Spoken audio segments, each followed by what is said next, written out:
Browns getting ready for the Bengals, but we're not going to talk about that because Myles Garrett, it was his day to speak to us here on Friday in Berea. And Mary Kay, he didn't mince words when it came to his future with the Cleveland Browns, what he wants from this football team.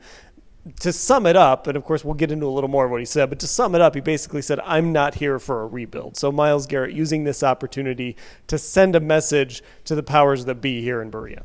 Yeah, you know what? I asked him this question today. I basically got this thing rolling by saying, do you want to be here, or why would you want to be here with this team in a state of flux with quarterback uncertainty? And he launched into that he might not want to be here unless they can show him a plan for winning now. He is not about a rebuild. He's already lived through a rebuild, and he's not about that anymore. And he made it very clear, and you asked a good follow-up question, Dan. Would you not want to be here? Is there any world in which that would happen? And he basically said it's possible. He, of course, wants to win a Super Bowl with the Cleveland Browns.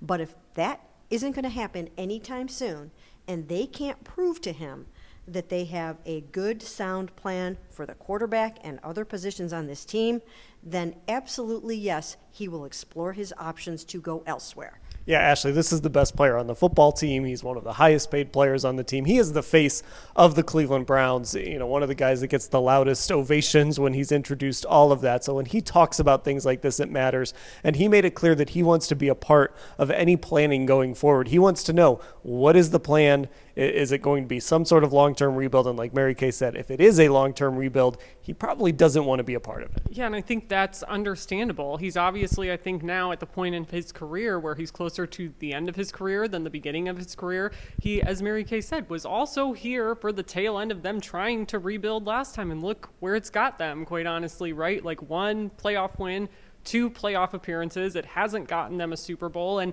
he's been adamant ever since he got here about wanting to win a Super Bowl in Cleveland. But I think more than anything, he wants to win, period. So that rebuild option is just not going to be appealing for him at this stage in his career at all. And Mary Kay, I think it's significant that last week he played Patrick Mahomes. We were asking him about Patrick and sort of the success that he has had when it comes to not just stats and his on-the-field accomplishments, but also winning championships. And Myles, I think, sees where he's at in his career.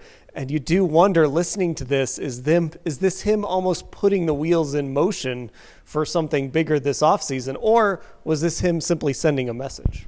He could have been sending a message to say, we need to get our act together on this football team and fast, or this thing is going to fall apart. He talked about other players on defense, on the defensive line, feeling the same way that he does about this, that they want to see, hey, where is this thing going? What are you doing at quarterback? How are we going to get back on the winning track next year? Because it is a good defense. It's still a really good defense. It's really the offensive side of the ball, for the most part, that they have to fix. And I asked him as well, what if they go out and draft a quarterback and decide they're going to start a rookie? Would you want to be here then? And he said he can't say unequivocally yet because he doesn't know what that would look like, who that would be. What he wants to know is that they can challenge for the Super Bowl again next year, or he's going to explore those options. Yeah, and I think this, too, is a reminder that, not just Myles is getting older, but actually this isn't like some young, plucky team at the very start of a rebuild. This is a team that is expensive, has some names. I mean, he even mentioned when he talked today that names on paper don't win, money doesn't win, all of that stuff. It seems like he just sort of sees where this roster is at, and maybe he's taken the 10,000-foot view or whatever it is and decided that maybe he's not completely comfortable with where things stand or where they're going. Maybe not. And I mean, we know Myles at this point of his career as well is really comfortable saying what he thinks and delivering a message when he needs to. We've seen him do it before, really ever since he got his own contract extension. And I think he's at the point in his career now where, look, we talk about Myles as a future Hall of Famer. He's the reigning NFL Defensive Player of the Year. That's the kind of guy that I think has the clout to deliver a message kind of like this one. And it was his chance, and he took it. Okay. I promise I'll answer this question too, but I do want to ask each of you because as we cover this team, as we go into off seasons, things happen in the off season. And you're like, yep, I remember when this all kind of started. Mary Kay, do you think this ends with Myles Garrett not being a Cleveland Brown after this off season? I don't think so, Dan. I don't think that's what's going to happen. I think when he goes in to meet with the powers that be after the season, and he will do that. It might go all the way up to the top where he sits down with Jimmy Haslam or Jimmy and D or whatever the case may be. But when he sits down with the power brokers on this football team, I think they are going to lay out for him their blueprint for winning.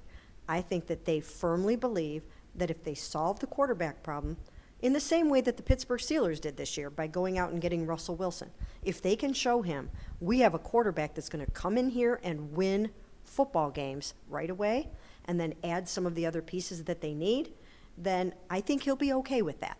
And I think now there will be plenty of motivation to show here is the great plan that we have. Yeah, for me, I'm not ready to make that leap, but this is the first time I've kind of thought to myself, like, maybe this could actually happen. Maybe they are going to have to make this move. If nothing else, Ashley, I think for me it opens up the possibility that when your future Hall of Fame edge rusher, again, best player, one of your highest paid guys speaks, it can have ripple effects that kind of go up through the organization. So even if it doesn't mean Myles isn't here, could there be changes that maybe weren't planned? I think there's a lot of ripples that could happen off this before we get to the point where Myles Garrett is playing for someone else. I agree. That's what I was thinking, that, hey, maybe something is going to happen that wasn't going to happen maybe at the beginning of this week, let's just say. And then Myles's comments maybe get the everything rolling in that regard. But two, I mean, we were looking before we came out here to record this. If in theory they were to trade him, it's what, a $36 million cap hit? It's a hefty hit for a team that already is going to be in a lot of cap trouble as it is. But I also think too, when you have a player like Myles Garrett, I'm not too keen on the idea of just getting rid of him instead of listening to what he says and trying to remedy a situation before there really becomes a problem. Well, and that's the other thing. Look, if they did decide to do a rebuild, trading Myles Garrett would probably have to be a part of it anyway. So I don't know. Maybe I guess we'll see how this all plays out. All right, we have full coverage of this. Mary Kay already has a story up at cleveland.com/Browns.